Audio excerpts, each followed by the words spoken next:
Clasificación A. Apto para todo público.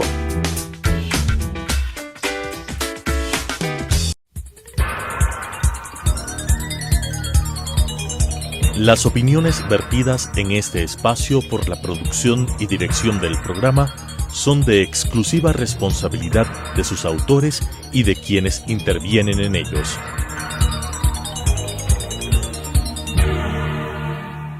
Telesucesos Canal 29 presenta Enfoques, pensamiento libre y crítico.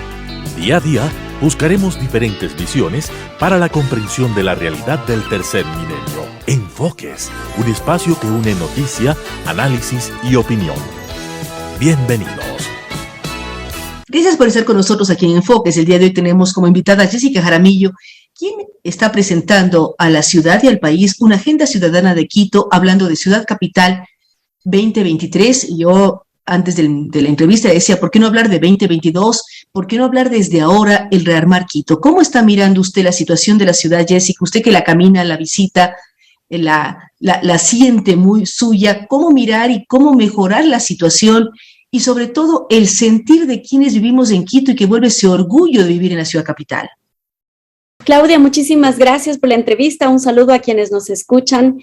Bueno, es importante hablar de Quito en términos de que esta es una ciudad que nos pertenece a todos, a propios y a chagras, ¿no? Yo no nací en Quito, yo vine a Quito a mis 6 años de edad. Y ¿Usted dónde nació? Yo nací en La Guagrio, pero mis papás son lojanos y vine a Quito a los 6 años, entonces tenemos ahí una mixtura.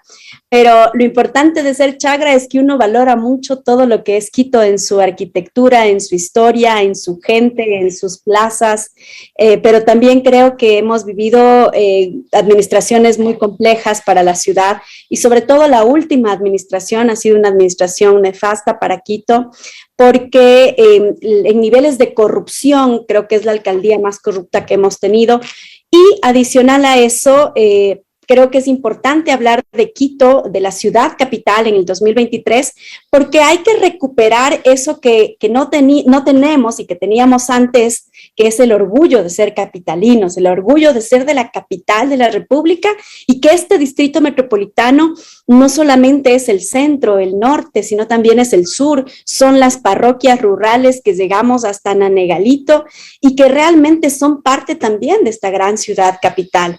Esta agenda de ciudad que la hemos construido, la hemos logrado con cerca de 50 mesas territoriales realizadas en parroquias, en el norte, en el centro, en el sur, en varios sectores de Quito, con varias temáticas, con expertos también nacionales e internacionales, en 5 temas que son temas profundos para la ciudad. El tema de seguridad ciudadana, el cómo empezar a volver a vivir en comunidad en lugar de vivir entre rejas en nuestras casas, sino volver a esa comunidad necesaria para poder prevenir la delincuencia, pero por otro lado también cómo los niveles de seguridad afectan nuestra convivencia diaria, los asaltos, el mayor equipamiento que necesita la Policía Nacional, que si bien no es un asunto del gobierno municipal, sí puede el gobierno municipal demandar, ayudar, apoyar en equipamiento, en más UPCs, por ejemplo. ¿Por qué no hablar de 4 UPCs, de una UPC, perdón, cada 4 cuadras? ¿Por qué no hablar, por ejemplo, de mejoras para la propia Policía Nacional? Pero no es tanto cuántos UPCs tenemos en temas de seguridad, es vecinos unidos que trabajen en equipo y que cuiden la ciudad como suya, no solamente se encierran tras las rejas, sino vean un poquito más allá. Yo vivo en la Floresta, camino por la Floresta, pero veo los vecinos o la gente que la vista bota mascarillas, las alcantarillas están todas destapadas. O sea, no hay un cuidado, o los locales comerciales también hacerse responsables de ciertos espacios. ¿Cómo lograr este empoderamiento ciudadano? Se ha trabajado muchísimo en el tema de empoderamiento de género, pero ¿cómo convertirnos en buenos ciudadanos? Con amor. En el caso de las mujeres, trabajamos mucho el amor propio, ¿no? Trabajamos mucho en la sostenibilidad propia, la independencia, y yo creo que parte del amor a la ciudad, del cuidar el espacio en donde uno está, es no solamente la casa, que uno cuando quiere a su casa, quiere ver la casa limpia, arreglada, ordenada, lo mismo pasa con la ciudad. hay que saber que la ciudad nos pertenece a todos, hay que apropiarnos de ese espacio público los ciudadanos. Por ejemplo, en las veredas, cuando hay un almacén, el almacén es el responsable de cuidar que no haya venta ambulante dentro de la vereda, o en su defecto, ¿no es cierto?, de poder adecentar los espacios que están alrededor, cuidar lo que ya tenemos, cuidar los parques, el mantenimiento, el quizá también ponernos de acuerdo en la comunidad en qué horarios va a estar abierto y cómo vamos a hacer funcionar el parque de la cuadra o del barrio. O sea, estas cosas que antes no se hablaban, yo creo que es indispensable hablarlos ahora, porque en estos recorridos que yo he tenido, una de las cosas que más me reclama la ciudadanía, bueno, no a mí, pero sí a la administración municipal, es no haber tenido obra en los barrios hace 10 años, hace 12 años. O sea, esa obra municipal que se necesita para, por ejemplo, adecentar una calle, hay que rehabilitar las vías, al menos las principales de Quito, pero también las secundarias, porque son muchas de las veces acceso a domicilios, a viviendas, a barrios. Hay que hacer un trabajo enorme y yo veo que más bien el municipio se ha quedado en esta parte de gastar el recurso público en lo administrativo y tan solo el 30% se destina a obra pública, cuando la correlación debería ser al revés. El 30% del presupuesto municipal debe ir a la parte administrativa y el 70% a la obra pública, al desarrollo. Ahora, usted hablaba de los ejes, arrancamos con seguridad. ¿Cuál es el siguiente eje en este amor por la ciudad, en este empoderamiento ciudadano? Porque Quito tiene muchísimas cosas. Mitad del mundo, ciudad patrimonial, la historia que tiene y todos los barrios, los sectores, cada uno debe sentirse orgulloso de donde está. Y además tiene otra cosa que es importante, Claudia, en el tema de desarrollo económico, que es otro de los ejes de nuestro trabajo. Es la única ciudad que tiene una sede, que es una zona especial de desarrollo económico en Tababela y que está a cargo del municipio a través de la empresa pública de servicios aeroportuarios. Una sede que nadie le ha puesto a funcionar y que se necesita para, por ejemplo, hacer de esta una ciudad de las inversiones, una ciudad en donde el empresariado pueda tener exenciones tributarias en esta sede, en esta zona económica de desarrollo. Para ser también una ciudad turística, hay que establecer algunos parámetros para seguir manteniendo, o mejor dicho, mantener en mejores condiciones, porque está muy deteriorado nuestro centro histórico, como por ejemplo también hacer un circuito turístico, no solamente que esta sea una ciudad dormitorio, es decir, que vengan los turistas, entren por el aeropuerto Mariscal Sucre, se queden 1 o 2 días y luego se vayan a Galápagos, que es lo que está pasando o lo que ha pasado regularmente, sino que invitar a que también disfruten de Quito y sus alrededores, de las parroquias rurales, de la naturaleza que hay, por ejemplo, en el Chocó andino. Ahí tenemos un espacio para poder hacer turismo en otras condiciones. Toda la historia de los yumbos, todo eso es parte del distrito metropolitano. Así es, exactamente. Entonces hay que generar aquello como una atracción, pero para eso necesitamos que esta ciudad se convierta en la ciudad de los negocios, en la ciudad de los grandes eventos, en la ciudad de las convenciones y también en la ciudad de la producción, porque en nuestras parroquias rurales producimos artesanías, producimos una serie de elementos. Por ejemplo, también una de las industrias que es muy importante en Quito es la manufactura. En la manufactura tenemos en varias temáticas, pero también esta es una ciudad que oferta muchos servicios.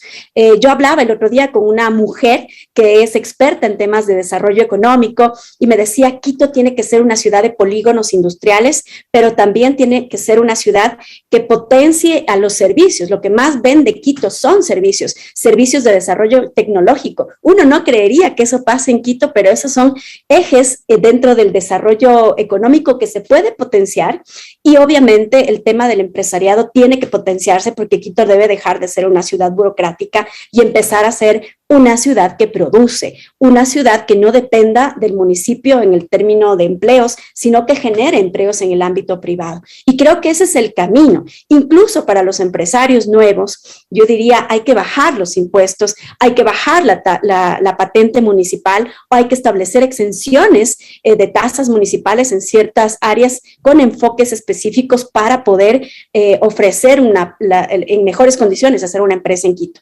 Y lo otro es para nosotros transformar con Quito, que a la fecha no sirve mayormente como debería hacerlo, en una escuela de empresarios y empresarias, en donde específicamente haya un programa dirigido a mujeres empresarias para que puedan salir de la dependencia económica y fortalecer así la economía de la ciudad. Este es un segundo eje.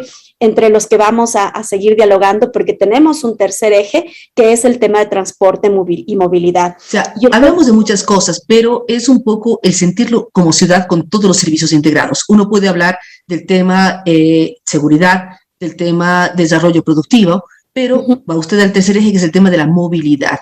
Pero también va ligado al tema seguridad, porque yo uso transporte público si me siento seguro. Si no me siento seguro, veo cómo me muevo en mi vehículo particular. Así es, así es. Y lamentablemente el transporte público actualmente debe estar atado. Digo lamentablemente porque estamos esperando que algún día pongan a funcionar el metro, una obra que nos ha costado muchísimo a los quiteños. Pero siempre y cuando exista un plan articulado hacia el metro. Porque si no existe el plan, es complicado. Yo lo que estoy proponiendo, y le he dicho a la alcaldía actual, incluso a los concejales actuales, es que se tiene que pensar en el metro como una columna vertebral y el resto tiene que ser un sistema integrado de transporte que le permita a la ciudad ya no tener estas líneas de transporte horizontales, sino que sean circulares. Las líneas circulares en el sur, las líneas circulares en los valles y líneas que puedan subir o elevarse hasta las laderas en los casos de las zonas céntricas y en las zonas, por ejemplo, del suroriente de Quito. Entonces, todo esto tiene que tener un plan articulado y adicional para costear, digamos, entre todos el impacto del metro, tiene que haber una sola tarifa y esa una sola tarifa obviamente nos permita a través de la adquisición de un bono, de una tarjeta quizá de transporte que esté acorde incluso al porcentaje que tiene que gastar una persona que gana un mínimo de $425 de transporte, que no debería ser más allá de $65 o $70, generar esto que nosotros llamamos una tarifa social del transporte público, que no ha habido en los últimos años en Quito, porque no ha habido tampoco un acuerdo entre cómo generar o establecer un modelo de movilidad.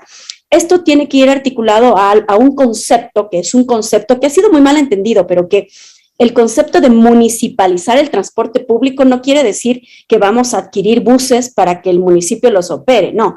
Municipalizar el transporte público tiene que ver con que las normas, las reglas, los contratos de operación se cumplan. Y para eso se necesita liderazgo y sobre todo decisión de la máxima autoridad. ¿Qué va a hacer, Jessica, si usted está dando una serie de temas en la agenda Ciudad de Quito? ¿Cómo lograr las cercanías? Es decir, si uno piensa en San Rafael o piensa en Cumbayá, ¿cómo generar transporte de cercanías para que desde los valles se dejen los automóviles particulares en las casas o en grandes parqueaderos y se utilice transporte público para ingresar a Quito y evitar la gran carga que recibe diariamente la ciudad de entrada y de salida, que se convierten en caos terribles de tránsito? A ver, la gente, ¿por qué sale de su casa en su vehículo? Por comodidad, por seguridad y también por facilidad, ¿no es cierto? Entonces, ¿qué es lo que hay que hacer? Brindar un servicio de transporte público seguro, cercano, y también que cubra todas las rutas, porque muchas de las veces una persona que vive en el valle, en Conocoto, en la parte, digamos, más abajo de Conocoto y al cercano a San Rafael, lamentablemente no tiene un bus cerca. Entonces, al tener líneas circulares que conecten con el metro de Quito, nos va a permitir dar espacio, dar este servicio de movilidad a estos sectores que tradicionalmente no han tenido buses o no han tenido líneas de movilidad. ¿Qué significa esto? Que hay que hacer una redistribución de las rutas y frecuencias en todo el distrito metropolitano de Quito. Y va a ser una tarea dura, porque vamos a estar enfrentados quizá a un sector de transportistas que se resiste a cambiar, pero tenemos que hacer. Eso se tiene que hacer con mucho liderazgo, con mucho diálogo, pero sobre todo con la decisión del municipio de cambiar definitivamente el sistema de transporte. Si no, vamos a estar en 4 años en las mismas condiciones. Y eso creo que es lo que ya no queremos los quiteños y quiteñas. Las condiciones no han cambiado. O sea, los últimos 20 años, desde un poco más de 20 años, cuando se generó el trolebús, en fin, algo de respiro tuvo la ciudad, pero desde ahí no tenemos un respiro en el tema de transporte. Por más pico y placa, por más medidas, o sea, no vemos una salida. Cada vez hay más vehículos y es también por el tema de seguridad, ¿no? Sí, la única, para reducir todo esto, porque de lo contrario vamos a seguir incrementando el parque automotor y podemos seguir haciendo más líneas de acceso, más vías de acceso, pero esto no se va a solucionar si no se soluciona definitivamente el transporte público. Hay que apostar a fortalecer el sistema de transporte público.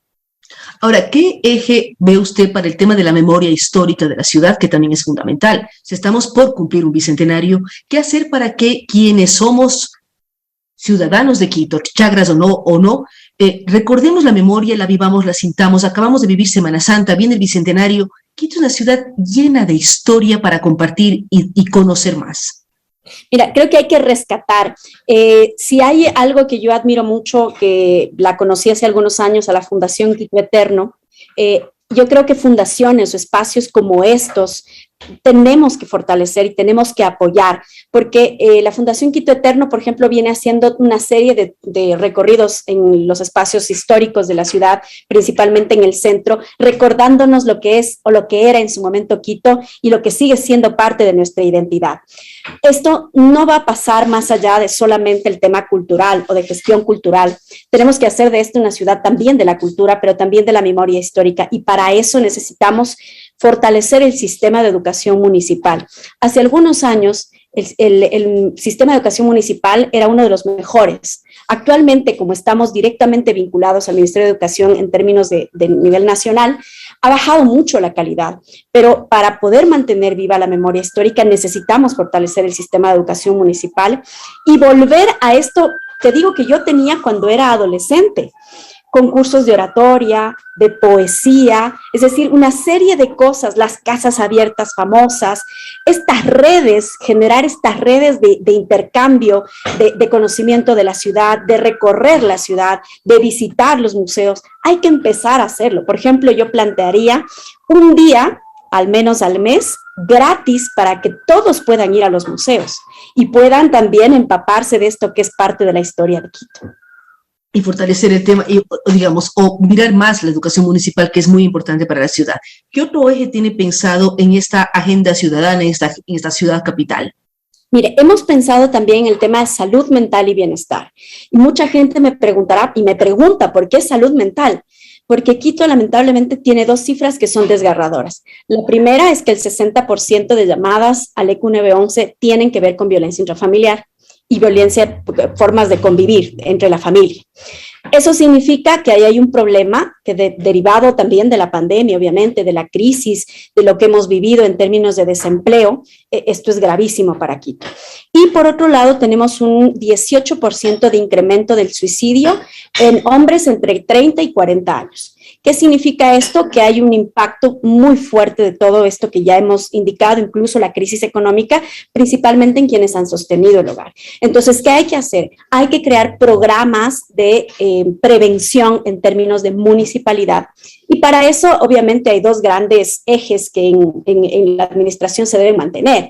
Primero, el eje de desarrollo económico para que sea esta una ciudad que genere empleo, y por otro lado, un eje en el ámbito de las políticas sociales. Y dentro de las políticas sociales, ¿no es cierto?, están también los temas de salud mental, toda la competencia de la Secretaría de Salud, cómo hacer programas de prevención, cómo inculcar, ¿no es cierto?, a las madres, a los hijos, a las familias, a que puedan tener una ayuda psicológica. Ahí yo rescataría nuevamente para Quito el programa de los centros de equidad y justicia, que en su momento tenía un apoyo interdisciplinario, y cómo, por ejemplo, volver el modelo actual de juntas de protección de derechos en modelos interdisciplinarios que no se contenten con entregar medidas de protección, sino que se haga un seguimiento a quienes viven violencia, a quienes han tenido un problema de enfermedades mentales como depresión, como ansiedad, que son temas que vive día a día la gente. Y que yo le puedo comentar porque de alguna manera he vivido y sé lo que es este tipo de enfermedades, pero que no todo el mundo las trata. El gobierno nacional mismo ni siquiera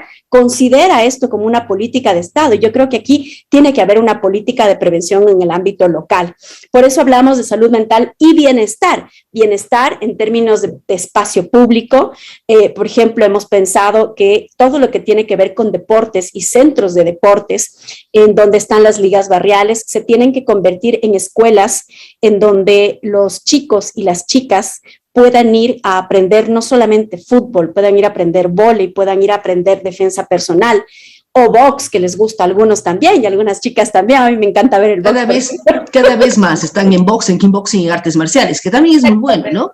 Entonces, si logramos que eso entre como política local, vamos a tener entretenidos a nuestros hijos y vamos a tener espacios en donde puedan recrearse, y obviamente, si tienes una alternativa para tener extracurriculares o para que puedas tener un espacio de formación sin que te cueste un centavo o más allá de la organización barrial, pues obviamente vamos a tener una juventud diferente y también vamos a darles alternativas a lo que puede ser la delincuencia o la droga, que es un grave problema también en la ciudad de Quito. Sí, que es otro tema que va ligado a seguridad, va ligado a educación, va ligado a salud, o sea, son varios ejes. ¿Cómo usted quiere que esta agenda Ciudad Capital sea recibida por la ciudadanía? Yo quiero que sea recibida como una agenda que se trabajó con la gente, con los ciudadanos. Es decir, todo lo que yo les estoy contando no lo hemos inventado nosotros. Son cuestiones tan sencillas que la propia gente lo ha dicho y que nosotros lo hemos recogido para ponerlo en esta gran agenda de ciudad. Es decir, las soluciones no la han dado los técnicos nada más, porque sí hemos contado con especialistas, pero las soluciones finalmente la ha dado la propia gente que conoce el territorio y que dice, vea, yo necesito una calle, un parque, pero también necesito compromiso de mis propios vecinos para que se apropien del espacio público. Entonces, eso es una de las cuestiones que para mí es más importante. Esta agenda ciudad es trabajada con la gente, es trabajada con los barrios, es trabajada con técnicos y es trabajada, yo diría, con mucho cariño, porque lo hemos hecho ya durante un poco más de 6 meses. Cuando terminó el proceso de remoción, yo había anunciado asimismo públicamente de que ahí no terminaba nuestro trabajo, que nuestro trabajo empezaba a construir una gran agenda que nos permita tener una hoja de ruta de hacia dónde va la ciudad. Y estamos pensando no en un año, en 2 años, sino estamos pensando en un proceso político, participativo y ciudadano.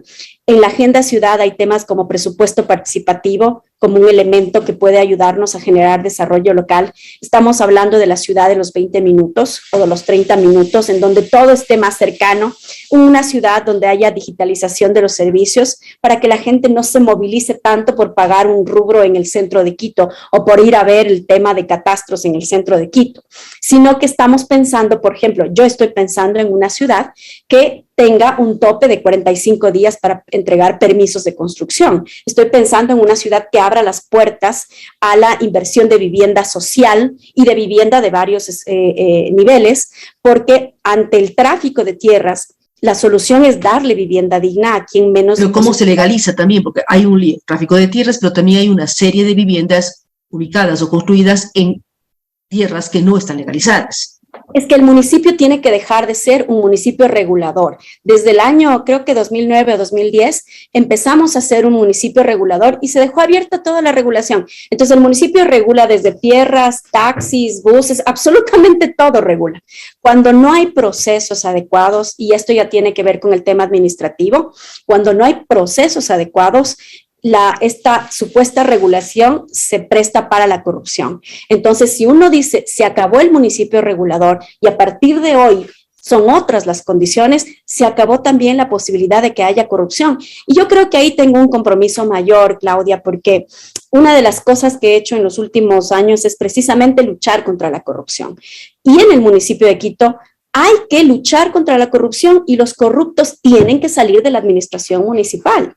Y eso, ¿para qué se requiere hacer? Se requiere evaluar instituciones, evaluar funcionarios y sacar a los corruptos definitivamente, porque hay funcionarios de carrera que también lo son, lamentablemente. Hay que hacer un trabajo muy fuerte, pero también el eje es educación, el eje son una serie de elementos. Queremos agradecer muchísimo a Jessica Jaramillo. Vamos a estar pendientes sobre qué ocurre con la agenda que está presentando, una agenda para toda la ciudad, para pensar en una ciudad del futuro con una serie de ejes desde la parte económica, productiva, comercial, ver ciudades de eventos, ver lo que decía este eje fundamental de desarrollo económico que está en Tababela.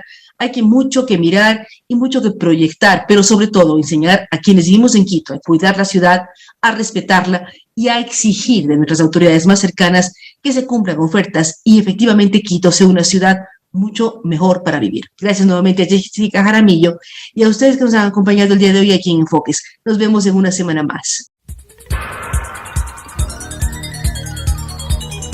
Las opiniones vertidas en este espacio por la producción y dirección del programa son de exclusiva responsabilidad de sus autores y de quienes intervienen en ellos.